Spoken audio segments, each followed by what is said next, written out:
강혜신의 오늘의 미국.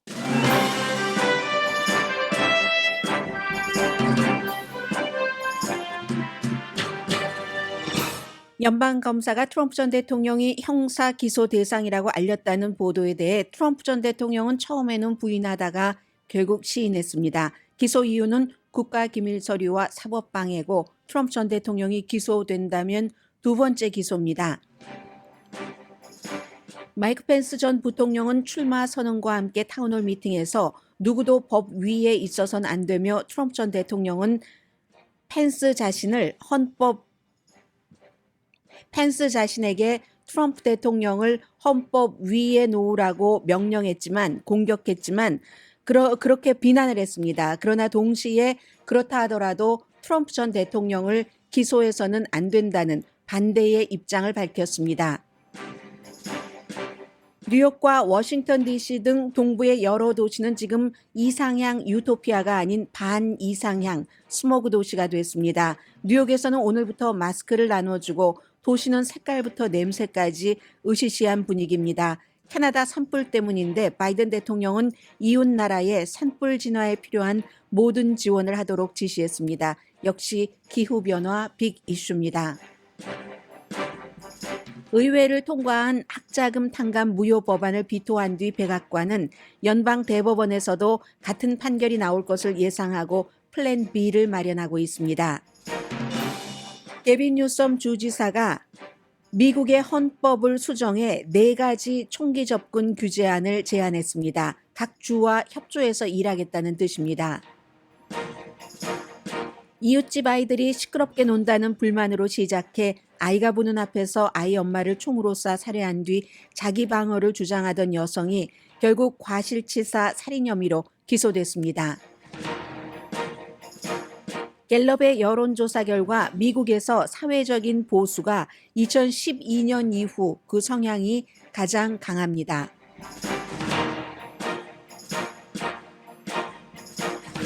여러분 안녕하십니까? 오늘의 미국 강혜신입니다. 로스앤젤레스 시간으로 어제 오후부터 미국의 탑 뉴스는 온통 트럼프 전 대통령이 다음 주에 뉴욕의 맨하탄 지방법원에서 34개 혐의로 기소된 것과는 또 다른 형태의 형사법 위반 혐의로 기소되는가 하는 이 문제에 집중해 있습니다.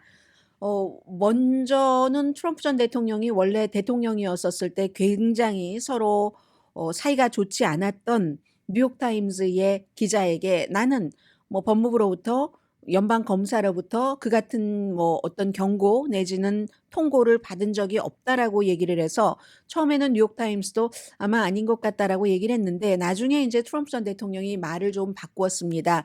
결국은 직접 검사에게 통고를 받지 않았다는 뜻이고 누가 그런 것을 전화 통화로 알려줍니까? 전부 그 페이퍼로 알려주기 때문에 레터로 알렸다 하는 게 지금 전체적으로 나오고 있습니다.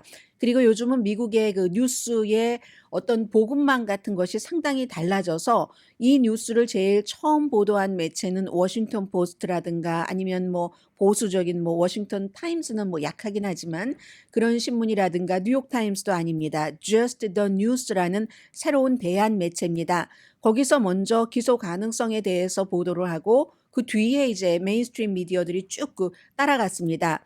결국은 지금 트럼프 전 대통령이 특별검사가 기밀 서류 특히 10,000건이 넘는 것을 1년 반 동안 내놔라 안 내놓겠다 나는 없다 내가 머릿속으로 다 기밀이 해제됐다고 생각하면 기밀이다 이런 얘기를 하면서 밀고 당기기를 했었던 그 사건에 대해서 잭 스미스라는 특별검사가 기소를 한다는 얘기입니다. 결국은 아마 다음 주에 될 것으로 예상들을 하고 있는데 장소도 굉장히 중요하죠.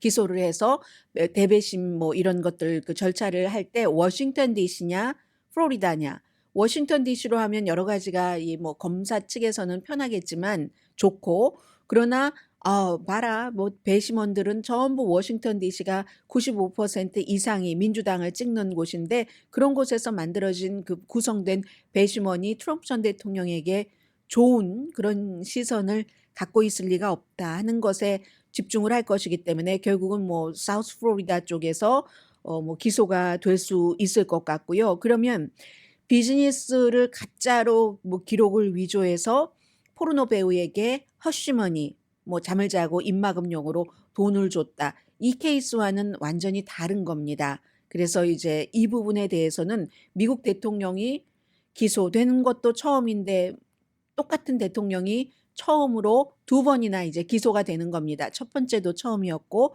두 번째도 처음이었고. 그래서 이 같은 보도가 다음 주에 뭐 타이밍은 조금 다를 수 있지만 사실로 이어진다면 또 한 번 미국에서는 큰 그 회오리 바람이 불어올 수 있을 것 같고요.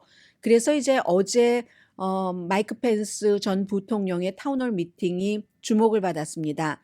타운홀 미팅이 저녁 6시 로스앤젤레스 시간으로 시작이 돼서 뭐 다른 후보들보다 조금 길더군요. 니키 헤일리나 트럼프 전 대통령은 딱 뭐 1시간 조금 지나니까 끝났고 어제는 1시간 반 조금 더 진행이 됐었던 것으로 생각이 되는데 제가 7시 34분 정도까지는 기억을 합니다.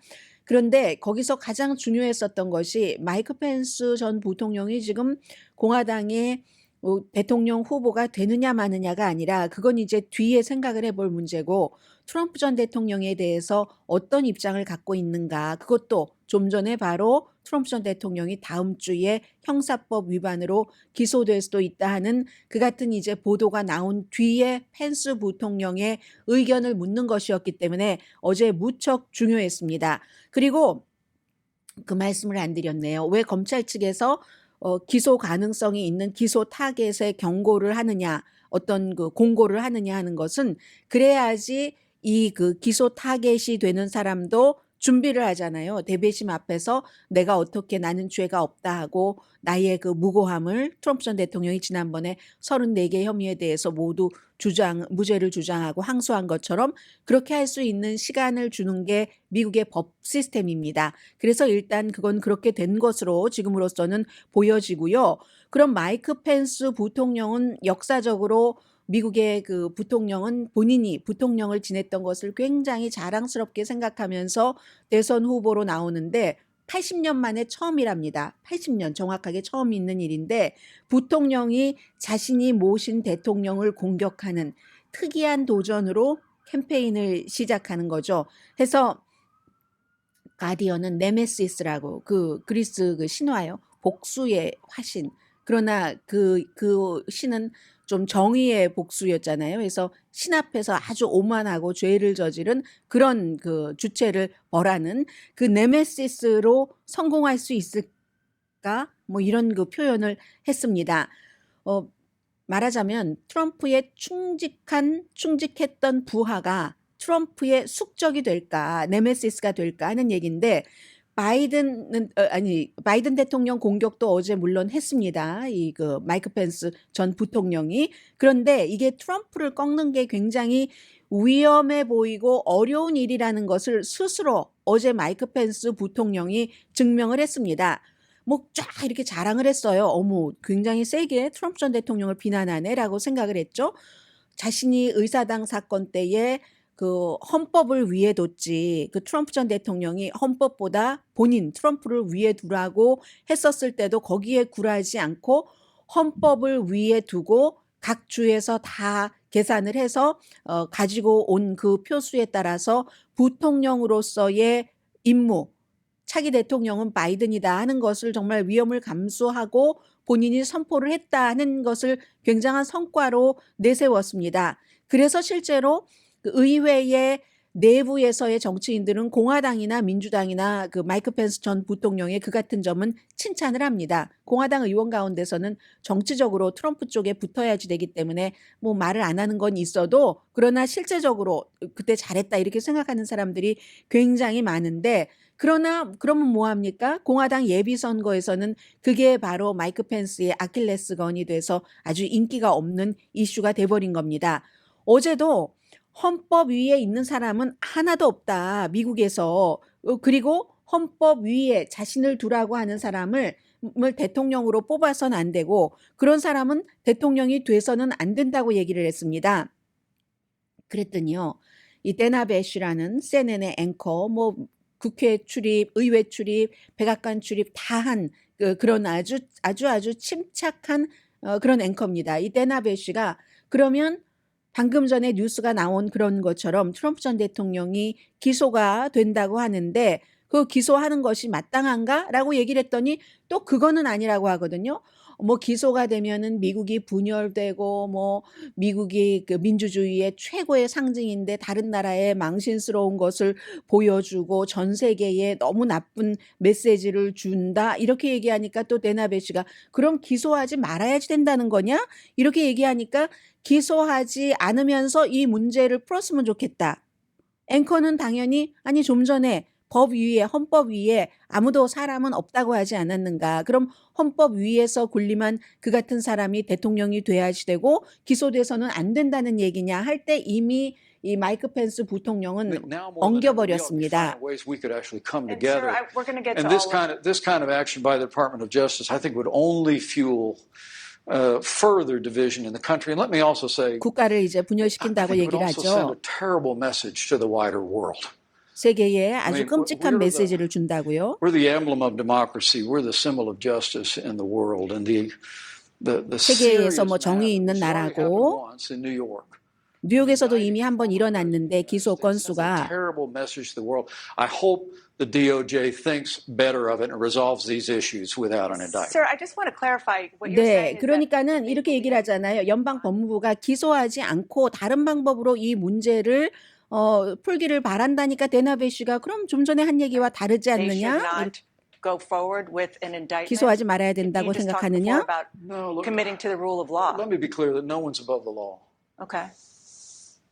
But with regard to the unique circumstances here, 다시 또 아무도 법 위에 look, 있지는 않지만 이게 특별한 케이스가 아닌가? those classified, I had no business having classified documents in my residence. 예, 하면서 이 제스처나 말이나 완전히 그 엉켜버렸습니다. 그리고 이제 나는 우리 집에 기밀 서류를 안 갖고 있었고, 그래서 나는 트럼프나 바이든 그 전현직 대통령과는 다르고 이렇게 얘기하면서 결론은 데나베시의 푸시에 따라서 내린 결론은 마이크 펜스 부통령은 트럼프 전 대통령을 기소하지 말아야지 된다. 이제 이런 일입니다. 그래서 결국은 또다시 마이크 펜스 전 부통령은 양쪽을 다 잡으려다가 아무도 잡을 수 없게 되는 얼마나 트럼프 전 대통령과 대적을 해서 미국의 대통령 후보가 되는 것이 어려운가 트럼프의 네메시스가 되기 힘들다는 것을 스스로 증명을 했습니다. 다만 한 가지 마이크 펜스 부통령을 지지하시는 한국 분들이 굉장히 많으신데요.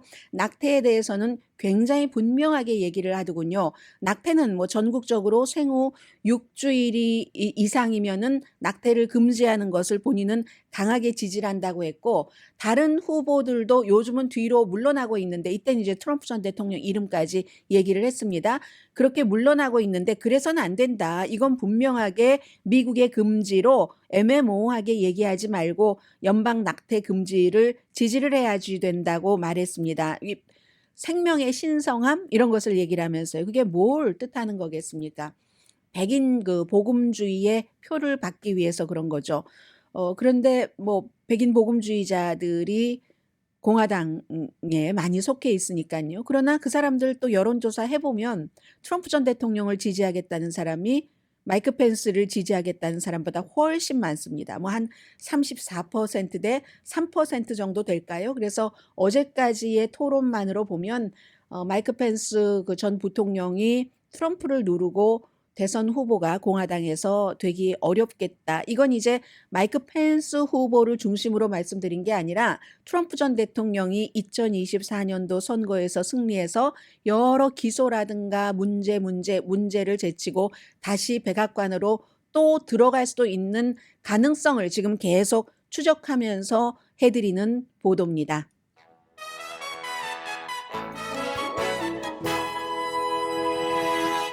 세계는 지금 뭐 우크라이나라든가 중국과의 경쟁 아니면 이제 트럼프 전 대통령 시대 때 유럽의 동맹이라든가 그 세계의 기구에 미국이 만들었고 미국이 가입해 있는 그런 곳에서 트럼프 전 대통령이 미국의 이익에 맞지 않으면 빠져나가겠다라고 선언을 하기도 했고 실제로 지원금 같은 것을 많이 깎기도 했고 안 주기도 했고 하는 것을 경험을 했기 때문에 이제 미국과 좀 멀어지는 프랑스의 임마누엘 마크롱 대통령이 대표적으로 미국을 믿어서는 안 되겠네. 유럽이 우리끼리 해나가야지 되는 또 뭐 이런 것들을 생각을 하게 됐고 또 다른 국가들도 아프리카라든가 남미라든가 이런 국가들도 중국이 워낙에 돈을 펑펑 쓰기 때문에 중국이라든가 러시아 쪽으로 많이 이끌려가고 있잖아요.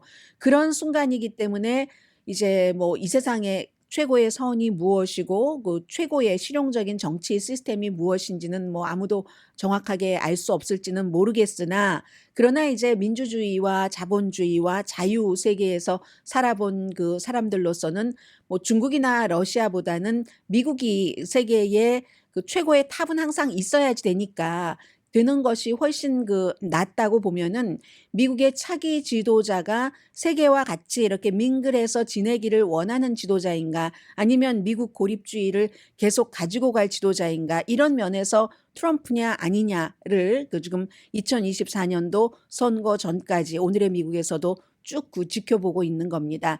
중국이라든가 러시아라든가 많은 나라들도 전보다는 뭐 민주화까지는 아니라 할지라도 일단 뭐 선거라도 치르잖아요. 직접 선거가 됐던 간접 선거가 됐던 그런 정도의 방향 설정은 있지만 미국도 이건 사실 너무 자유화가 돼서 이 같은 문제에 많이 봉착을 하고 대한 사실까지 나오고 하긴 하지만 그런 나라들에서 아무리 뭐 자유롭고 민주주의적인 것이 펼쳐진다 할지라도 그건 아직까지는 문의뿐이기 때문에 뭐 중국의 영향력 아래, 러시아의 영향력 아래 살래, 미국의 영향력 아래 살래 하면 저는 미국입니다. 그런 뜻에서 미국 대통령이 누군가는 너무 중요하다는 것을 다시 한번 말씀드리고요.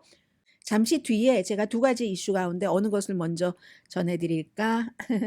여러분들은 모르시니까 알아맞혀 보세요. 할 수도 없네요.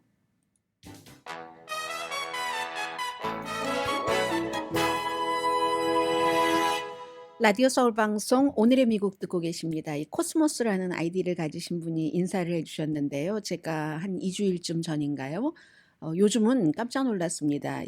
저희 회사 아래층에도 꽃가게가 있는데 꽃가게가 사람이 없었어요. 몇 시간을 기다렸어도. 그래서 이제 주변에 있는데 어디 갔다가 꽃이 마음에 안 들어서 꽃이 예쁘겠다 싶은 라치몬트 빌리지 있잖아요. 그곳을 갔는데 제가 그곳에 꽃가게가 몇 군데 있는 것을 두 군데 있는 것을 분명히 기억하고 있었거든요. 저희 회사가 이곳으로 이사 오기 전에 가까운 곳에 있었기 때문에 자주 드나들어서 가봤더니요. 꽃가게가 다 없어졌어요. 그리고 무슨 애완동물 가게 그리고 또 뭐 아주 트렌디한 가게로 바뀌어져서 한참을 막 지도로 찾고 해서 좀 멜로즈 근처까지 가서 꽃가게를 딱 들어갔는데 그곳이 이제 주위시들도 굉장히 많이 오고 하는 그 꽃가게인데 보니까 주인은 제가 어떤 분인지 잘 모르겠는데 꽃을 디자인하신 분이 처음에는 영어로 했는데 나중에 보니까 코리안 아메리칸이었어요. 근데 그 꽃가게에 작약이 너무 예뻐서 저는 그날 작약으로 그 작은 꽃다발을 만들었는데 피오니로요 만들었는데 그런데 그 돈을 계산하면서 보니까 그 앞에 이 아이디가 코스모스이신 분이 뭘 적어주셔서 말씀을 드리는 겁니다. 코스모스가 잔뜩 담겨 있었는데 너무 예쁜 거예요. 물론 그 코스모스가 뭐 꽃시장에 가면 저는 작은 코스모스가 더 좋거든요. 그 집에 있었던 코스모스는 좀 큰 코스모스였는데 잘 보지 못하니까 아주 짙은 자주색, 흰색, 파스텔 색깔의 아주 전형적인 코스모스 핑크빛 있잖아요. 너무너무 예뻤습니다. 한국은 코스모스 하면은 가을길, 저도 이제 저희 아버지 그 묘지가 마석에 있는데 오래 못 갔지만 그 마석에 가는 길에 보면은 쫙 코스모스가 너무너무 아름다운데 아버지 처음 돌아가시고는 처음에는 슬프게 아름다웠고 나중에는 이제 돌아가신 지 오랜 세월이 흐르니까 가족끼리 농담을 하면서 소풍하면서 가는 그런 정도의 길에 정말 그 코스모스가 피어 있었던 그런 것들이 기억이 나는데 한국은 그렇게 가을이 되면은 코스모스 요즘에 한국도 달라졌나요? 기후변화 때문에? 그런데 여기는 뭐 사실 다른 곳에서 꽃을 받아오고 하니까 많이 있지만 요즘이 아무튼 특히 작약과 코스모스는 화려하게 아름다운 다 꽃들도 어느 정도의 시절은 있잖아요. 뭐 튤립처럼 사시사철 다 있는 그런 꽃들을 빼고는 그래서 코스모스라는 아이디를 보니까 제가 코스모스가 생각이 났고 가을 하니까 기후도 생각이 났고 해서 말씀을 드리면서 아이템을 정했습니다. 아이템이 지금 미국 서부에서는 못 느끼는데 저는 이상하게 그 며칠 전부터 기침이 잘 나고 하거든요. 그래서 오늘 아침에 생각을 해보니까 아무리 동부라고는 하지만 어머 그 연기가 여기까지 오는 건가 하고 스스로 생각을 해봤는데 캐나다에서의 산불이 그 산불도 정말 지독하게 많이 그 일어나는 산불인데 그 산불이 당연히 그 캐나다 퀘벡 제일 동쪽이잖아요. 거기서 그 아래쪽인 뭐 뉴욕, 뭐 필라델피아, 뭐 커네디컷 이런 쪽으로 쭉 그 내려오고 뭐 서쪽 쪽으로는 뭐 시카고 쪽까지도 지금 뭐 매연 있다고 매연이 아니라 아주 자욱하다고 하고요. 그렇게 되는데 그런 것을 보면서 야 기후 변화도 대단하고 그게 우리가 같이 사는 곳이니까 쭉 내려가서 어느 정도냐면요. 뉴욕에서는 지금 N95 마스크를 쓰라고 권고를 하고 실제로 마스크를 나눠주는 곳이 굉장히 많고요. 서부에 사시는 분들은 저처럼 로스앤젤레스 인근이라든가 하면은 항상 건조해서 뭐 이때쯤이면은 산불이 이제 시작이 되고 조금 더 있으면 더 화려한 산불이 일어나고 산불로서는 그렇게 해서 우리는 그 냄새와 뭐 기침 이런 것에 산불로 인한 좀 익숙한데 동부는 좀 습하잖아요, 이것보다. 그런데 그런 그 동부 쪽에서도 퀘벡에서도 그런 일들이 지금 일어나고 있는 겁니다. 오죽하면은 공기의 질이 두바이 다음으로 뉴욕이 최악이라고 하잖아요. 어제 최악이었다고 하거든요. 메이저리그 야구 경기도 뉴욕 양키스도 오늘로 연기됐는데 오늘은 할지 모르겠네요. 비행기도 수백 편이 연착이 되고 그러면 모든 비행기망이 다 어제 영향을 받았고요.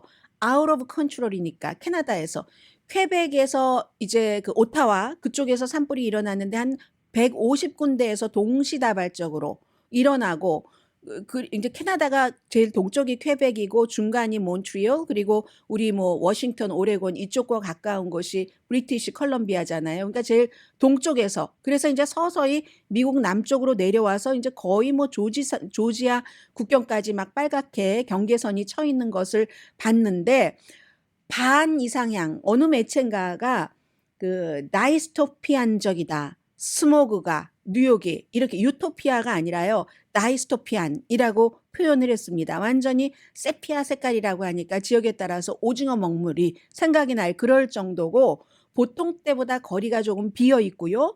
조용하고 거리가 비어 있으니까 사람들은 또 마스크를 쓰고 헥헥대기 싫으니까 말도 안 하고 가만히 생각해 보면 팬데믹 때 어느 날 저녁에 제가 집에 갈 때 완전히 평소에 다니던 길과 전혀 다른 으산한 스산한 막 알베르 까미의 어떤 소설에 나오는 것과 같은 그런 그 분위기가 지금 뭐 필라델피아라든가 뉴욕이라든가 그런 매사추세츠, 커네디컷 주의 뭐 뉴잉글랜드 그쪽에 많이 있는가 봅니다. 볼티모어, 워싱턴 DC도 당연히 포함돼야 되고요. 저쪽 서쪽으로 조금 오면 세인트루이스까지 해서 이제 공기가 숨쉬기 힘들 정도는 너무 당연하고요. 머리도 아프다고 하고 어떤 분이 BBC 방송과 인터뷰하는 것 보니까 중국에 있었을 때 너무 공기가 나쁘면 머리가 아프잖아요. 우리가 밤에 잠잘 때도 그냥 낮부터 계속 문을 닫아놓고 있었으면 저는 머리 아프거든요. 아침에 일어날 때. 그렇게 머리가 굉장히 아프고 니코틴이 없는 타바코 연기와 같다. 지금 뉴욕 쪽에 살고 계시는 분이나 아니면 자녀분이 뉴욕에서 인턴을 하시는 분도 계시고 학교를 그쪽에서 다니는 그런 그 자녀분들도 계시지 않겠어요? 그런 분들 모두 영향을 받고 있는 겁니다. 눈도 침침하고 그것뿐만이 아니라 보다 더 심각한 것은 건강에 뭐 폐라든가 심장 그래서 이제 이런 때는 노약자 특히 조심하셔야지 된다 하잖아요. 어떻게 보호를 해야지 되는가가 지금 세계적인 뉴스가 됐습니다. 마스크 착용은 당연하고요. 가능하면 로스앤젤레스 쪽에서는 우리가 하도 익숙해서 다 알고 있는 얘기인데 동부 쪽에서는 조금 좀 생소하니까요. 실내에 가능한 한 있고 뭐 실외에 가서 활동하지 말고 공기청정기가 도움이 된다고 하네요. 문도 닫고 유리창도 닫고 그래도 머리가 아플 것 같긴 해요. 공립학교도 지금 휴교하고요. 애완동물들도 무척 괴로워한다고 하고 이 모든 것이 뭐 여러 가지 온실가스가 배출이 많이 되고 하면서 캐나다에서도 아웃 오브 컨트롤이 되는 겁니다. 전례 없는 수준이라는 거죠. 이게 바로 캐나다 퀘벡에서의 아웃 오브 컨트롤인 그런 그 산불이 미국에까지 영향을 미치고 미국 사람들이 숨을 쉴 수도 없고 이러한 것이 진짜 기후변화의 신호입니다. 몬트리올에 있는 그 맥길 대학교의 한 교수가 얘기를 했습니다. 그리고 주말까지 이어진다고 하네요. 이 같은 상태가 동부 쪽에서는 바이든 대통령이 이럴 때 이제 이웃 사촌이 좋은 거죠. 할 일 지금 무척 많죠. 그런데 저스틴 트루도 총리와 전화 통화를 해서 이미 아웃 오브 컨트롤이니까 당연히 진화 작업을 하는 사람들이 부족하겠죠. 미국의 소방관이 600명이 캐나다 퀘벡 쪽으로 파견이 됐답니다. 그 밖에 모든 것, 장비가 됐건 무엇이 되었건 지원할 수 있는 거 저희가 다 지원해 드리겠습니다. 평소에 친구 좋다는 게 뭐예요? 이웃사촌이잖아요. 그렇게 해주고 있고 이게 1970년대 이후에 미국에서 이 누가 정권을 잡느냐에 따라서 뭐 깨끗한 공기법, 공기정화법, 특히 캘리포니아주 같은 거 그런 거 많이 하잖아요. 해서 불만이신 분들도 많이 계시죠. 뭐 그렇기 때문에 우리가 뭐 가솔린을 살 때 다른 주보다 훨씬 가솔린 값이 비싸다던가 대신에 깨끗한 공기를 마시고 있다는 것은 있고 왜 사람이 그러니까. 그래서 미국이 1970년대부터 시작을 해서 청정한 공기 법 같은 것을 통과시키고 해와서 괜찮았던 것이 2000년도에 이렇게 기후변화가 확 오기 시작하면서 많이 그게 이제 전에 해놨던 것으로 이득을 본 것이 무너져 가고 있다고 합니다. 그리고 그럼 이게 언제까지 갈 것인가? 이번에 동부 지역도요. 이번 주말까지는 당연하고 캐나다도 지금 산불이 언제 잡힐지 모른답니다. 원인 자체야 이제 기후변화에 의한 것 크게 해서 따뜻한 여름, 따뜻하고 건조한 봄에서 여름을 계속 지나게 되니까 그래서 이게 이리하여 다시 이제 기후변화에 대한 그런 문제가 나오게 되는 겁니다. 막 생각만 해도 기침이 나요. 막 사진을 보면은 완전히 무슨 어디 중국의 황사 현상과 같은 브라운이잖아요. 세피아라고 얘기했는데 대체적으로 브라운이 많이 보이고 아니면 자유의 여신상이 정말 형체만 보이는 회색으로 딱 제가 오늘 혹시 보시는 분이 있다면 회색 옷을 입었는데 완전히 자유의 여신상이 있는 그쪽이 이렇게 회색이에요. 회색으로 틱틱하게 돼 있는 그런 그 모습입니다. 여러 가지를 많이 생각하게 하는 거고요. 우리 서부에서도 요즘 너무 날씨 기온 차이가 심하니까 아니 이게 6월 달에 이렇게 추운 날이 있다는 게 말이 됩니까? 그러니까 건강 조심하시고요. 그리고 뉴스가 있는데 잠시 뒤에 전해드릴까요? 잠시 뒤에 뵙겠습니다.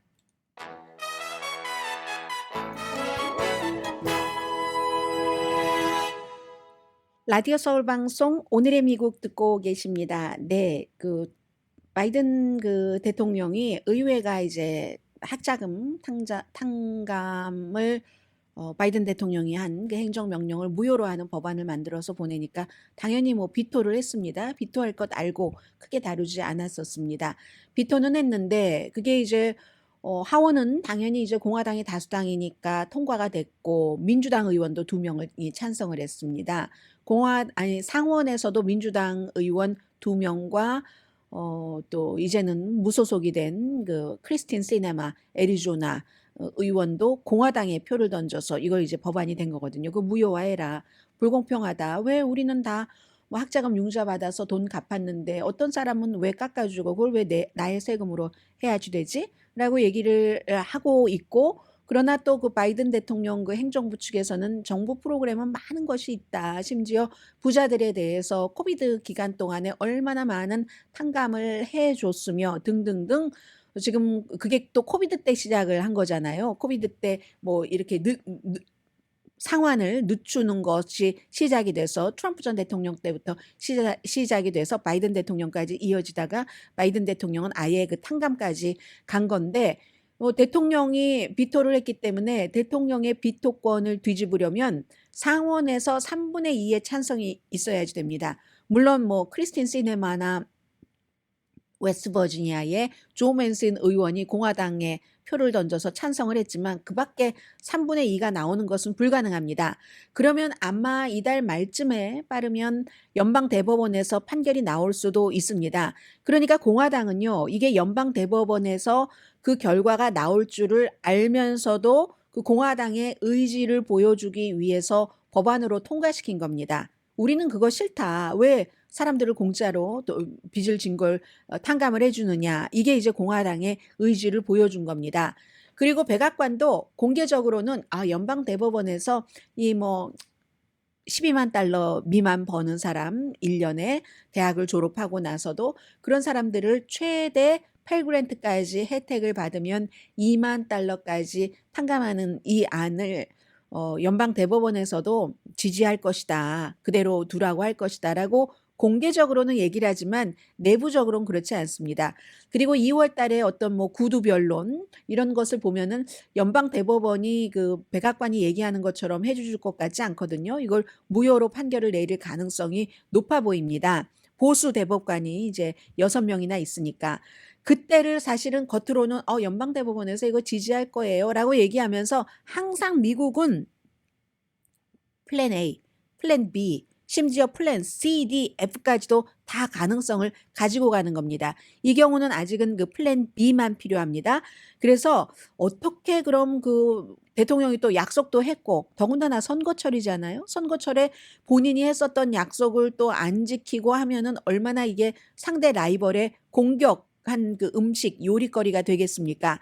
그래서 새롭게 다시 하기는 힘들 것으로 봅니다. 왜냐하면 또다시 마찬가지로 법원으로 가고 연방대법원에 가면 똑같은 사람들이 판결을 내리니까 또 이거 아니다라고 나올 테니까.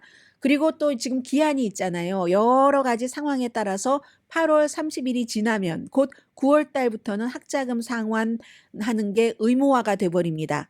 그럼 3년 동안 코비드로 이리저리 해서 그동안 갚지 않아도 됐었던 것을 갚기 시작해야지 되잖아요. 해서 뭐 예를 들어서 가장 가능한 게 그레이스 피리어드 좀 이렇게 늦춰주는 거 있잖아요. 우리가 크레디트 카드 같은 것도 그런 그레이스 피리어드를 뭐 한 달, 두 달이 아니라 최대 일단 1년 정도까지는 연장을 하도록 하고 그리고 나서 이제 선거 끝나고 보자 뭐 이런 거겠죠. 그런 것 아니면 추가로 다른 것들 정부가 이게 이제 집권당이 좋은 이유는 그런 이점이 있습니다. 추가로 예를 들어서 아직까지 학자금 상환을 하지 못했는데 그 사람이 대학을 졸업하고 장애인이라든가 장애인을 돕는 기관에서 일을 한다던가 기타 공공 서비스 기관에서 일을 한다면 또 이걸 어떻게 해주는 이런 방안이라든가 그리고 또 무슨 영리 목적으로 설립한 학교에서 다니다가 사기를 당했을 때 트럼프 전 대통령이 트럼프 유니버시티라는 데가 그렇게 사기해서 막 사람들과 그 돈 물어주고 합의하고 끝내고 했었잖아요. 대통령 취임하기 뭐 직전 직후를 중심으로 해서 그렇게 꼭 대학이라고 4년제 대학을 다니면서 융자만 받는 게 아니잖아요. 뭐 여러 가지 뭐 기술학교가 될 수도 있고 등등 해서 그런 것을 할 때 사기를 당하는 경우는 어떻게 좀 탕감을 해준다던가 이런 여러 가지 플랜 B를 마련을 하고 있답니다. 그런데 이 모든 것의 가장 중심에는요. 저소득층을 돕는 여기에 이제 포커스를 두고 지금 하고 있습니다. 공화당에서는요. 어제부터 일 안 해요. 공화당 하원이. 이거 보이콧입니다. 케빈 맥카티 공화당 하원 의장이 채무 상한선에 대해서 바이든 대통령과 협상을 했다 해서 공화당 하원 의원들이 아무런 법안을 통과시켜 주지 않겠다 하니까 뭐 법안도 통과시켜 주지 않는데 하루에 몇 개의 법안이 왔다 갔다 하는데요. 그런데 뭐 하려고 일을 합니까? 해서 월요일까지는 뭐 개점 휴업입니다. 말하자면 의회가 공화당이 다수당이니까 그런 일들이 있고요. 그리고 또 뭐가 있나요? 잠시 뒤에 전해드리겠습니다.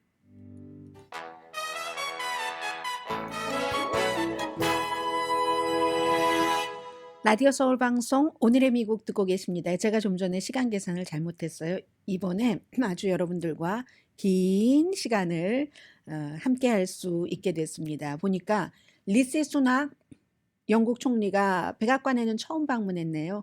뭐 바이든 대통령과 그동안 여러 차례 만나기는 했지만 아무튼 처음 방문을 해서 지금 뭐 대화를 하고 있으니까 뒤에 오늘의 미국이 끝나고 나서 뉴스가 나올 것 같고요.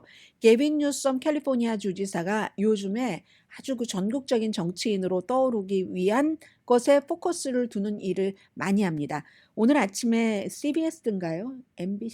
MBC였던 것 같네요. 네, MBC 투데이 쇼에 출연을 해서 지금 총격 사건이 너무 많이 일어나고 있으니까 헌법을 수정을 해서 총기에 대해서 조금 규제하는 것을 만들어야지 된다. 그게 이제 캘리포니아주는 뭐 워낙에 총기에 대해서 강한 규제를 하고 있지만 캘리포니아만 가지고도 되는 게 아니잖아요. 다른 주 뭐 총이 막 고스트 총 같은 것이 다른 주에서 들어오기도 하고 등등 해서 네 가지의 총기 안전 규정 이것을 좀 했으면 좋겠다 하면서 첫 번째는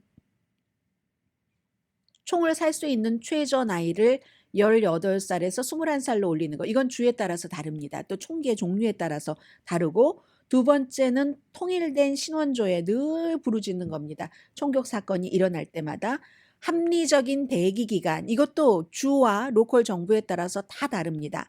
네 번째, 이게 제일 중요한데 살상 무기를 민간인이 구입하는 것을 금지하는 거. 이거 전부 공화당에서 엄청 반대를 하고 있는 거죠. 그래서 얼마 전부터 총기를 규제하자 하는 사람들이 약간 그 스타일을 설득시키려는 방향을 바꿨습니다. 수정헌법 2조를 보호하면서도 무고한 사람들이 숨지지 않게 하기 위해서 수정헌법 2조도 보호하면서 이렇게 바꿨거든요. 마찬가지입니다. 게빈 뉴섬 주지사도 미국의 목표는 더 완전한 국가를 퍼펙트한 그런 그 국가를 만드는 것이다라고 얘기를 하잖아요. 유니언을 만드는 것이다. 이런 얘기를 요즘에 더 많이 하는데 이 중국이 자꾸만 떠오르고 있으니까 더 많이 하게 되는 것 같습니다. 그러려면은 헌법으로 미국의 가장 큰 문제 가운데 하나인 총기 문제를 해결을 해야지 된다. 우리가 이 28번째 헌법 수정안을 내놔야지 되는데 상식에 맞는 총기 안전이다. 앞에 말씀드린 그 네 가지가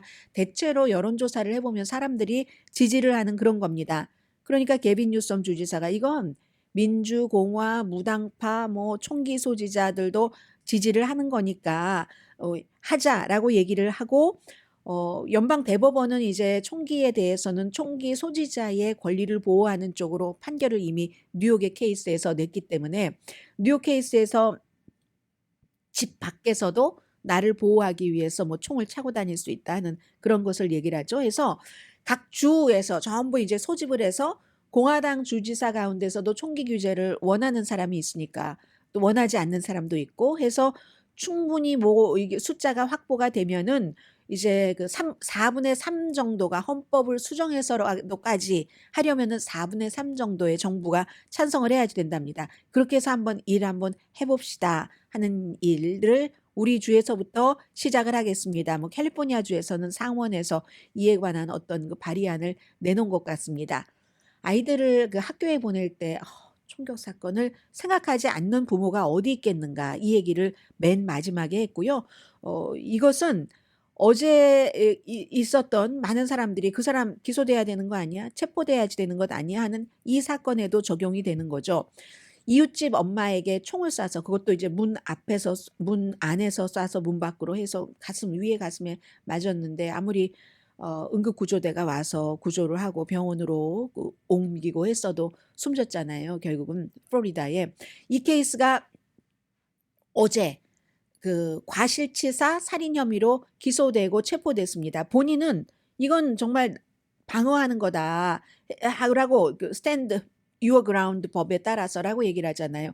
58살에 이렇게 말씀드려서 죄송합니다만은 백인 여성이 35살에 흑인 엄마를 총을 쏜 겁니다. 원래는 이 흑인 엄마가 아이들이 4명이에요. 4명인데 아이들이 막 노니까 이 총을 쏜 여성이 본인의 아파트 앞에서 시끄럽다고 아이들에게 막 야단치고 우산도 던지고 뭐 롤러스케이트도 던지고 10살짜리 아이에게 하면서 그랬더니 아이들이 집에 가서 엄마한테 얘기를 한 거예요. 35살의 엄마한테 뭐 이웃집 아줌마가 이렇게 했다 하니까 엄마가 아이 한 명을 데리고 갔겠죠. 가서 뭐 배를 누르고 했는데 답변이 없으니까 그 사이에 이 여성이 집 안에서 총을 쏴서 숨지고 만 겁니다. 그리고 나선 이건 내가 위험해서 내 문을 두드리고 하니까 위험해서 Stand Your Ground Law에 따라서 플로리다주에 거기에 따라서 나는 이렇게 한 거다 해서 처음에는 체포되지 않았죠.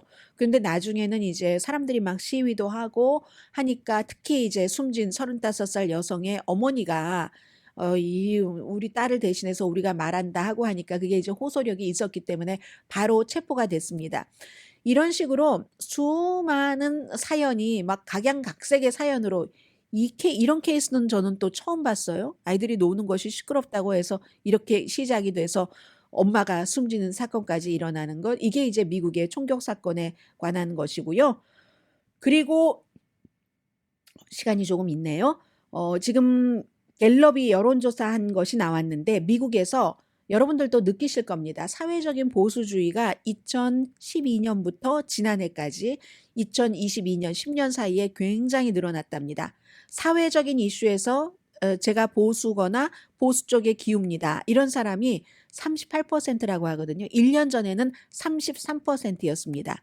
반대로 진보 쪽이거나 진보라는 사람은 29%로 내려갔어요. 진보 쪽에서 내려간 것이 보수 쪽으로 간 겁니다. 해서 보수적인 시각이라는 사람 38%가 2012년 이후에 최고라는 건데 나이에 따라서 이거 차이가 있습니다. 30살에서 45살 사이, 제가 보수 쪽으로 이런 비율이 10년 전에 22%에서 지금 35%로 많이 늘어났고요.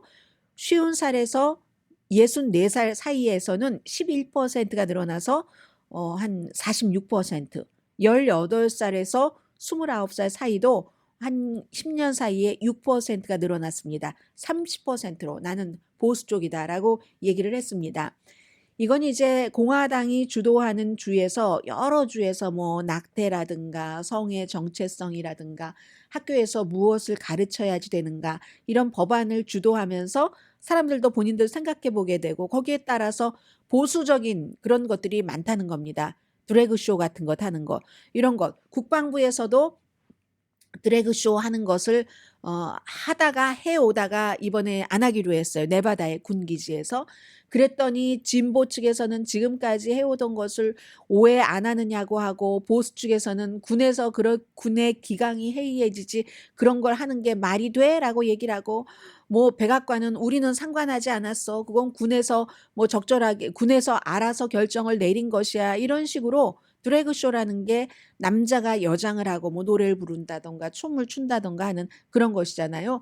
이런 사회적인 이슈들이 많이 부각이 되면서 사람들은 진보 쪽보다는 보수 쪽의 시각이다 하는 사람들이 점점 많아진다는 겁니다. 5월 1일부터 5월 24일 사이에 1,001명을 대상으로 여론조사를 한 결과였습니다.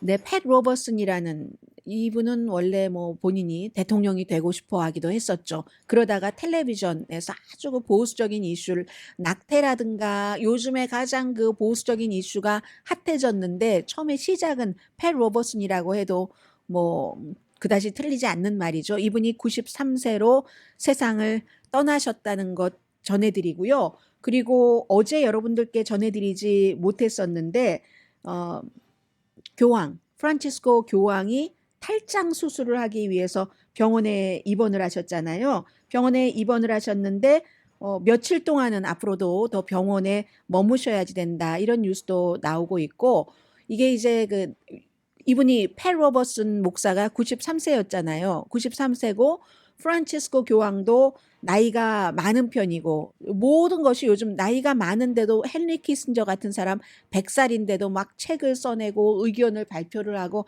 하는가 하면은 한 정치인으로서는 80세 넘으면 좀 이거 아닌 것 같다. 이 다이언 파인스타인 그 연방 그 상원 의원을 포함해서 그런 얘기들 많이 하고 그리고 무엇보다도 나이 드시고 그 분야에서 역할을 하신 분들 건강을 우리가 생각하게 되죠. 강희신이었습니다.